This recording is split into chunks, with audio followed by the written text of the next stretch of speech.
Ya, sudah terrecord. Ya, ini dari segi jam sama hari ini sudah kita masuk ke hari-hari persiapan mau hari raya. Apalagi sekarang saya petonan. Kok bilang-bilang Pak, ya ngarep biar diselamatin kayak gitu. Nggak bercanda deh. Uh, ya, kita ngobrol-ngobrol teman-teman. Kalau teman-teman punya kendala di KP, misalnya silahkan kalau mau diskusi. Kalau untuk laporan yang kemarin, saya lupa sekali nge-share ininya ya, apa namanya, videonya ya. Mungkin teman-teman pada bingung nyariin. Nanti dah saya coba share ulang untuk hasil pembahasan dari bab 1 yang sudah teman-teman buat minggu lalu. Nah, sekarang kita kan minggu depan masih ada pertemuan lagi sekali. Habis itu 2 minggu lagi kita sudah UTS. Jadinya minggu depan itu sih kita ini ya,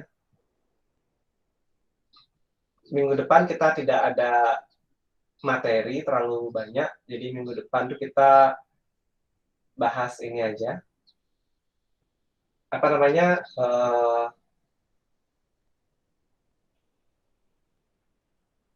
Kerja praktek teman-teman yang kiranya teman-teman belum selesai kayak gitu.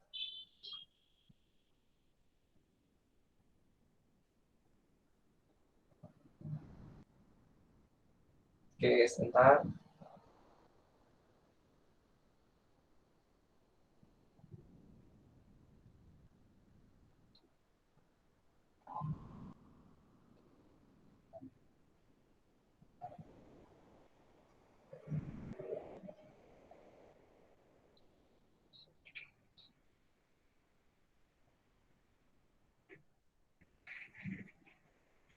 Ya, mungkin teman-teman yang sudah join di sini ada yang mau didiskusikan, boleh.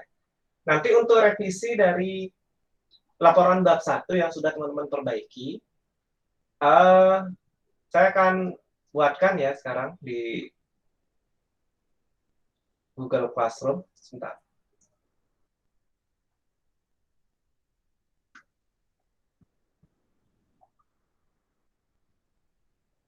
Saya buatkan assignment-nya dulu. Jadi tugas 4.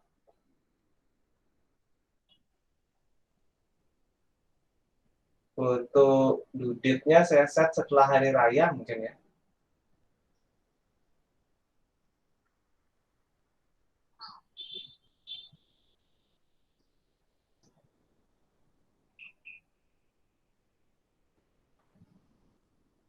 Nah, teman-teman, tugas 4-nya sudah saya assign. Nah, tugas 4 itu adalah upload revisi dari bab 1.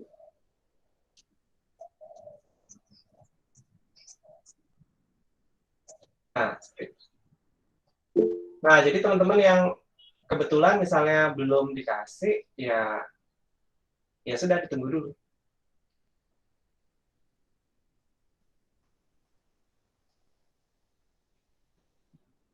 Oke, terima kasih ada pertanyaan dari Komang Rustini mengenai bab 3.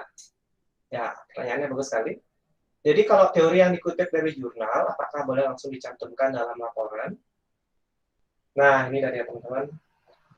Kita harus buka dulu pedoman ya. Oke, kita buka bareng-bareng pedoman kerja praktek ya.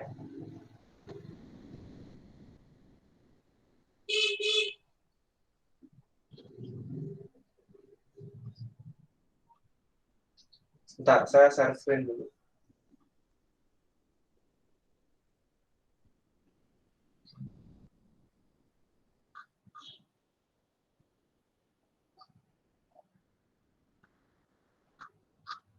Nah, di pedoman kerja praktek ini, di bagian tata tulis, itu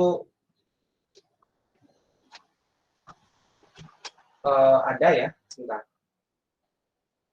Oke, bab 2, bab 3 ya. Bab 3 itu sebenarnya kalau di seminar kan bab 2.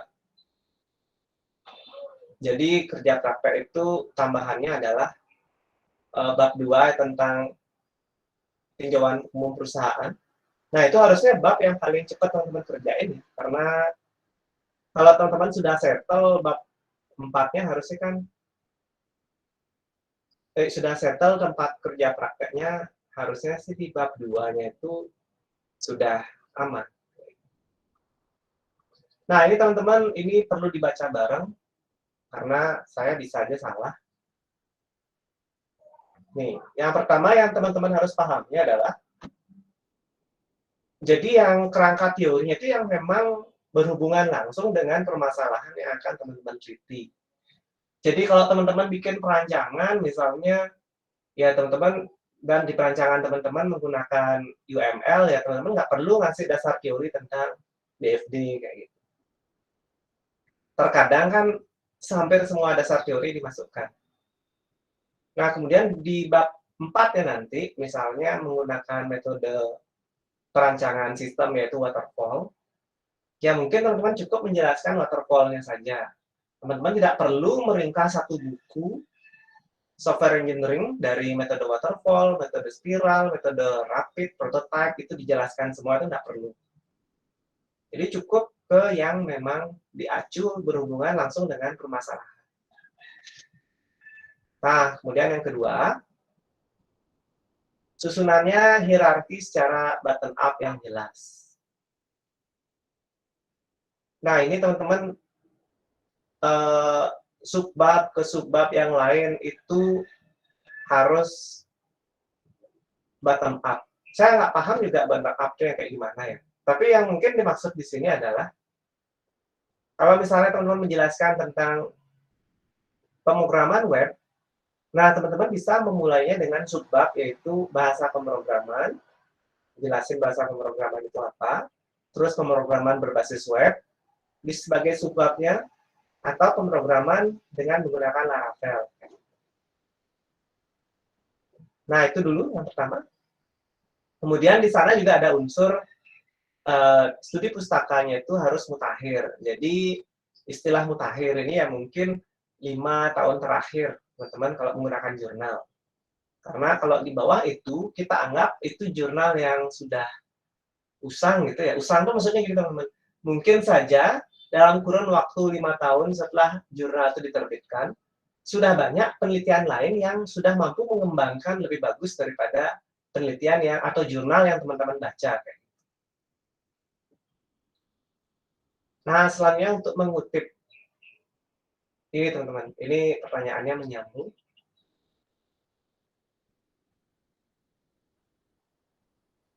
Jadi pengutipan suatu tulisan ada beberapa cara. Yang pertama, menurut Kadir gitu ya, 2004,5, bla bla bla, ini kalimat. Jadi pada buku Abdul Qadir yang di tahun 2004, pada halaman kelima.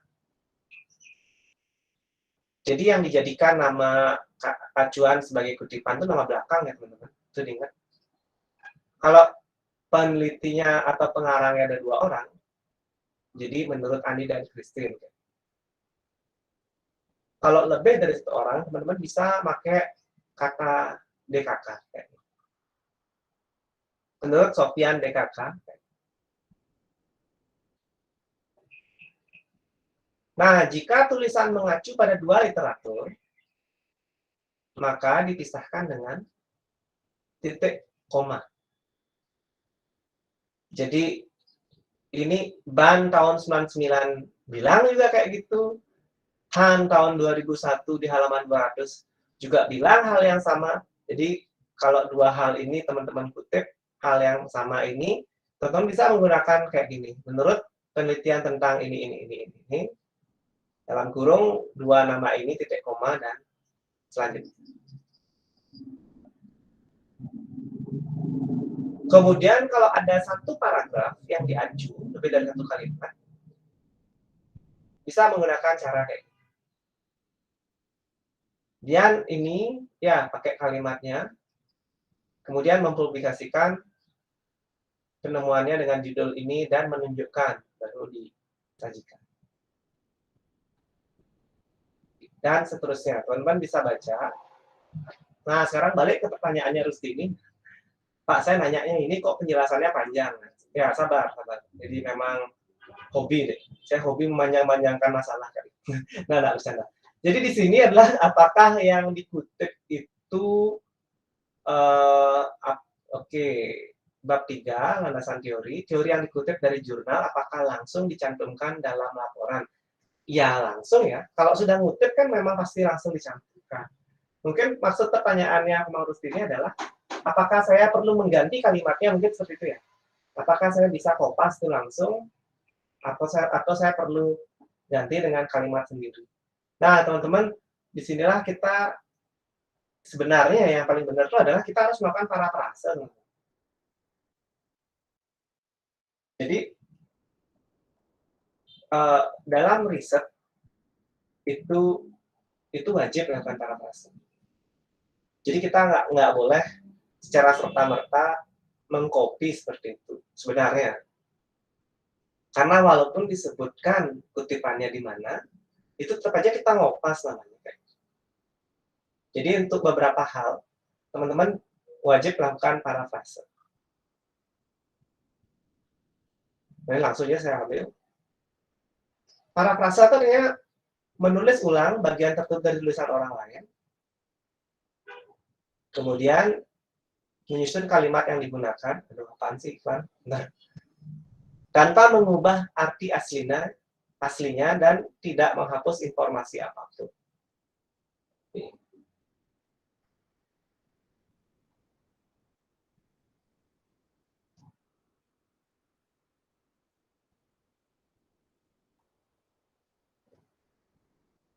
Ini, tekniknya ini.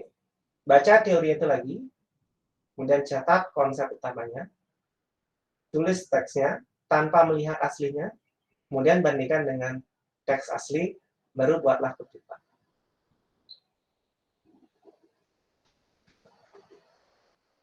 Seperti itu. Jadi, kalau dari saya sih, kalau misalnya Pak, saya baru belajar juga nih bikin laporan KP, boleh nggak saya kopas-kopas aja? Ya nggak apa-apa, namanya juga belajar. Cuman saran saya adalah, kita tetap harus melakukan parafrase ini.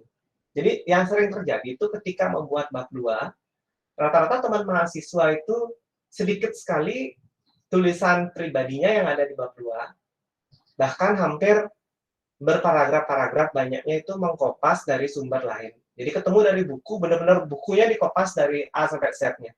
Jadi satu subbab tuh benar-benar di copy gitu semua, terus dimasukkan. Nah, syukurnya sih memang kondisinya saat ini, dosen juga tidak bisa melakukan pembuktian apakah ini kopas langsung atau kayak gimana, kecuali menggunakan software anti plagiarism itu ya, plagiarism checker.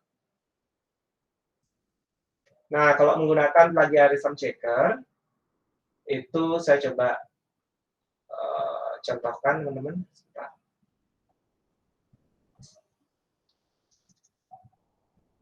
Nah, ini ya. Ini contoh plagiarism checker. Teman-teman bisa lihat. Nah, plagiarism checker ternyata adalah 19% di artikel yang ini. Oke. Nah, teman-teman, nih kebetulan saya mengelola jurnal resistor.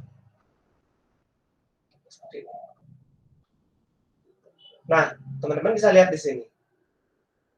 Satu kan itu. Bahasa daerah sangat penting bagi. Jadi, kita bisa tahu kalimat yang ini nih penulisnya ngambil dari mana. Penulisnya ngambil dari nomor 4 ya. Kalau diklik, dia ngambil dari media.teliti.com. Kalimatnya lihat, bahasa daerah sangat penting bagi masyarakat sebagai alat komunikasi. Bahasa daerah bermanfaat bagi masyarakat sebagai alat komunikasi. Jadi sudah diubah pun, plagiarism checker tetap bisa mengenali bahwa teman-teman memang mengkopinya dari sini. Ini lagi sekali, yang nomor 4. Ini dapatnya dari mana? Nih. Nah, kalau diklik view source, full source view-nya, kelihatan di sini. Sumbernya dari mana ngambil. Nah, seperti itu, teman-teman. Dan saya pernah kasus ketika jadi juri ya. jadi juri lomba debat. Nah, teman-teman bisa lihat, ini plagiarism checkernya kan 75% ya. Jadi hampir 75% dari tulisan itu ngopi, gitu, ngopas. Yang kita lihat hasilnya kayak gimana, kayak gitu. Jadi bikin esai tentang media digital dalam mencegah COVID. Oke, ini, nah, teman-teman bisa lihat. Media digital lah media yang ini. Jadi ya, untuk membuat tulisan ini, yang dilakukan di Kopas saja, kayak gitu. Padahal pendahuluan itu kan harusnya bukan Kopas. Emang harus tulisan kita sendiri. Jadi ini diambil dari sumbernya full paste. Walaupun di sini sudah menyantumkan ini Universitas of Buat September 2006. Ini tetap tidak diizinkan dalam sebuah penulisan ilmiah. Next, paragraf 3 dan selanjutnya. Sama, di Kopas semua. Pembahasan pun kayak gitu. Ini ngambil dari sumber nomor 3, yaitu harian birawa.co.id, copy, tempel. Terus yang ini ngambil lagi dari mediaindonesia.com, copy lagi, tempel lagi.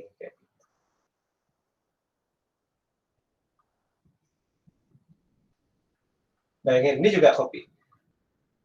Jadi yang menjadi ketiannya manual yang mana? Ya ini aja, terang teknologi ini, sama simpulan, dan selesai. Jadi inilah yang plagiarism checkernya sampai 75%. Nah, tapi ada juga berita baik. Ini ada yang plagiarism checkernya hanya 5%. Ini yang paling rendah ya. Ya, 7, 9, 8, 7%. Nah, ini ada tulisan esai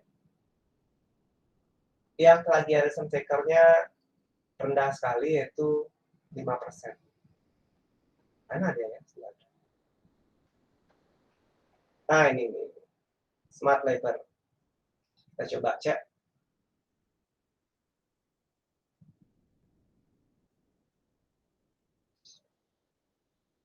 Aduh, maaf, komputer lambat ya. Jaringan sih kayaknya. Loh, oh alah, ada error. Oh, baru mau. Oh, masih error. Nah, ini. Jadi ini benar-benar diketik. Kita lihat yang bagian mana sih yang mungkin mengambil atau mengutip.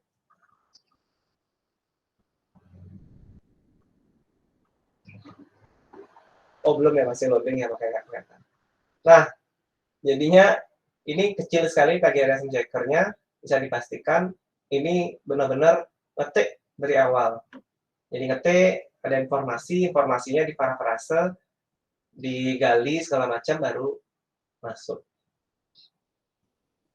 Nah, teman-teman mungkin penting ya ketika teman-teman akan mulai mengangkat bab-bab ini, yaitu bab 3, isu dari plagiarism ini nih memang uh, sangat bahaya ya. Karena kalau misalnya ini terjadi ketika teman-teman menyusun tugas akhir dan ketahuan nih tugas akhir teman-teman tuh mengkopas dari tugas akhir punya kakak kelas gitu misalnya. Ini pernah terjadi sidang etik karena memang pernah terjadi. Oke, sebentar, saya ada telepon.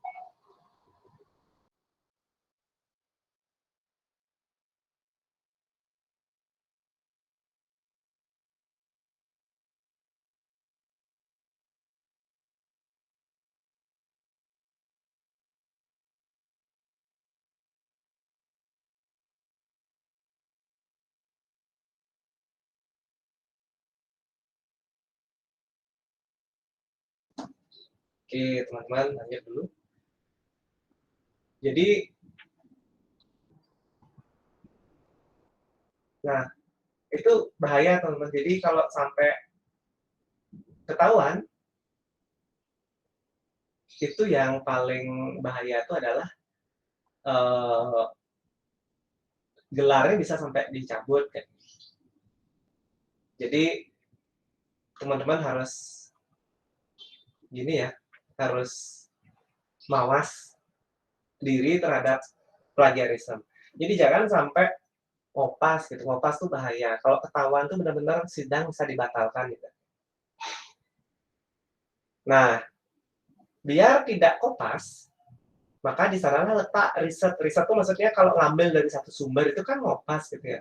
Tapi kalau ngambil dari 2-3 sumber yang berbeda itu bukan ngopas lagi namanya, itu sudah penelitian namanya. Jadi kita sudah membandingkan, ya. Sudah riset namanya seperti itu.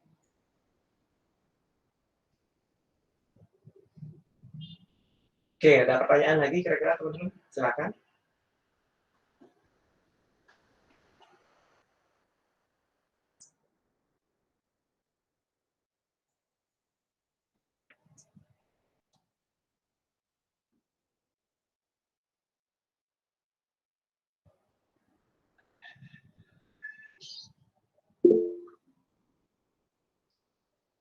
Nah, laporan KP sih cek plagiat, Pak.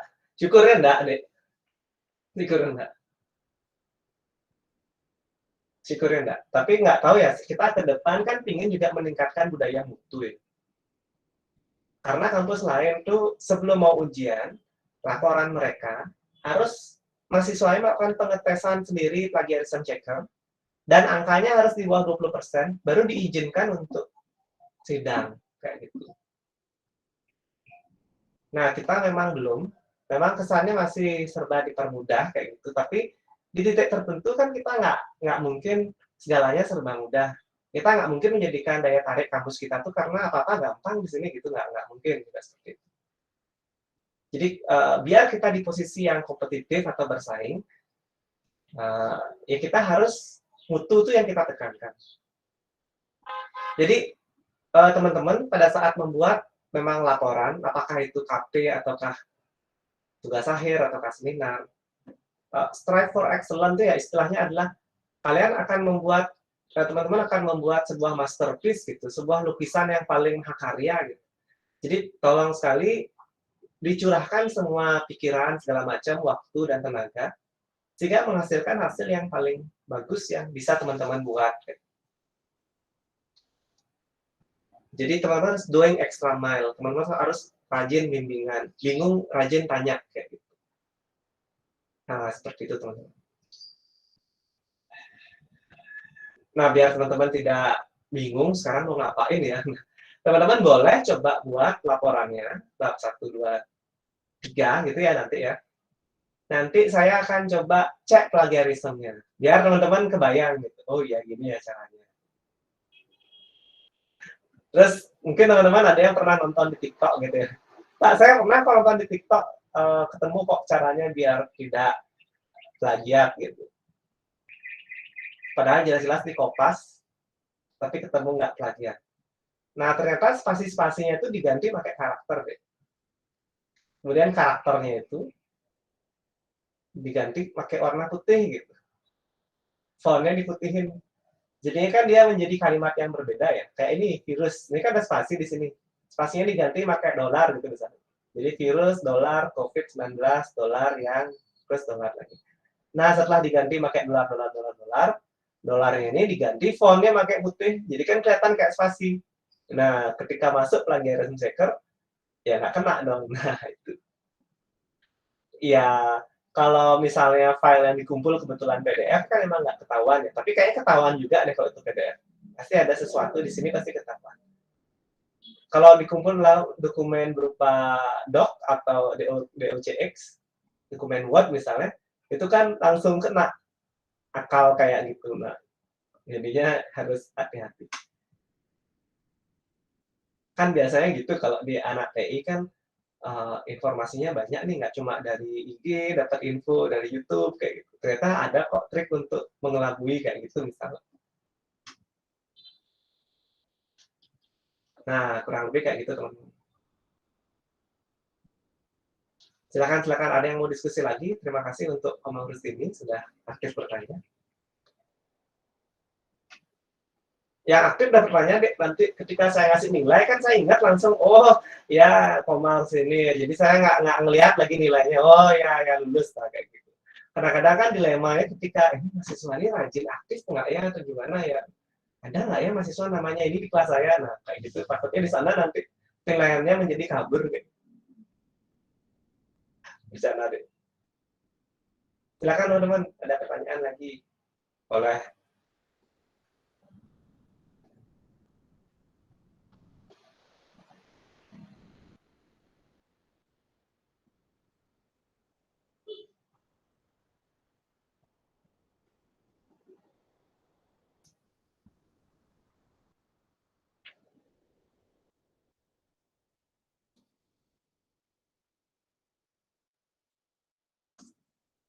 Nah, mumpung kita bahas tentang plagiasi, mungkin saya bisa nge-share berita ya.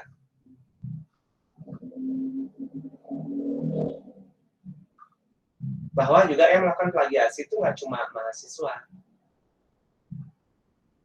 Ada kasus dulu nih di UGM. Jadi dosennya namanya Pak Anggito Abimanyu ini mundur dari UGM gara-gara memang akhirnya ada yang menuntut. Jadi seorang penulis di Kompasiana ini adanya kesamaan tulisannya Anggito dengan tulisan opininya dia. Dan karena apa namanya teman-teman di dituntut, ya udah jadi kasus. Pak, saya plagiat. Saya ngeliat kakak kelas saya juga nyontek ngopas-ngopas, tapi kok aman-aman aja. Ya mungkin kebetulan belum ada yang nuntut. Nah, ngeri-ngeri juga ya. Nah, jadi kalau mau main amannya tengah-tengahnya adalah saran saya bab 3 itu memang jangan terlalu banyak kutipan.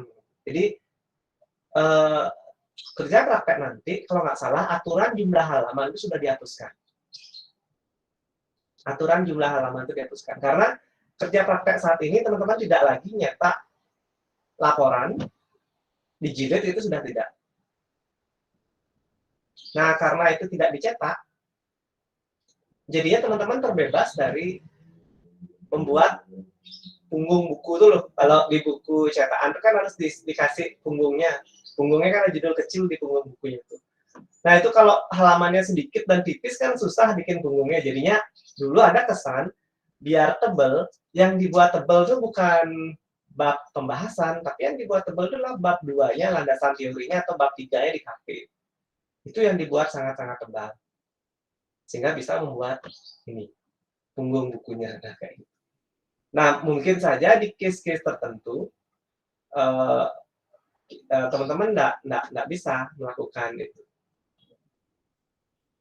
Misalnya, saya membuat KP-nya tentang magang, Pak. Di tempat KP saya melakukan uh, laporan harian aja kayak gitu. Jadinya kan tidak banyak yang bisa saya masukkan di bab 2 gitu misalnya. Jadinya kan laporannya jadinya tipis. Nah, itu di next skema dari kerja praktek itu sudah mulai dihapuskan untuk halaman. Jadi kalau dulu tuh halaman KP itu minimal ya 75 halaman.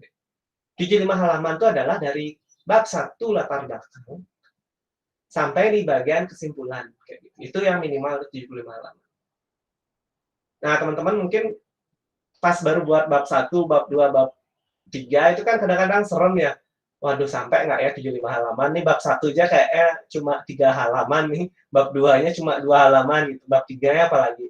Kayaknya ketemu 50 halaman dia belum. Gimana nih caranya? Nah, kadang-kadang mahasiswa bab 3-nya lah yang diperbanyak. Jadi buku dimasukin. Jadi tebal banget. Bab 3 itu selesai di halaman 40 gitu, di halaman 50 gitu. Jadi sisa lagi 3 bab, bab 4, 5, dan 6, nah itu dikit-dikit, tipis-tipis. Nah, itu sebaiknya jangan. Saran saya jangan. Kutiplah apa yang harusnya memang perlu dikutip kayak gitu.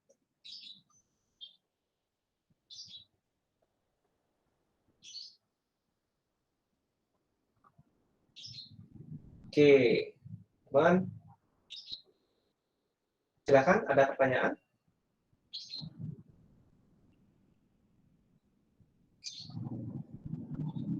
Nah, kalau tidak, bentar, saya coba capture dulu.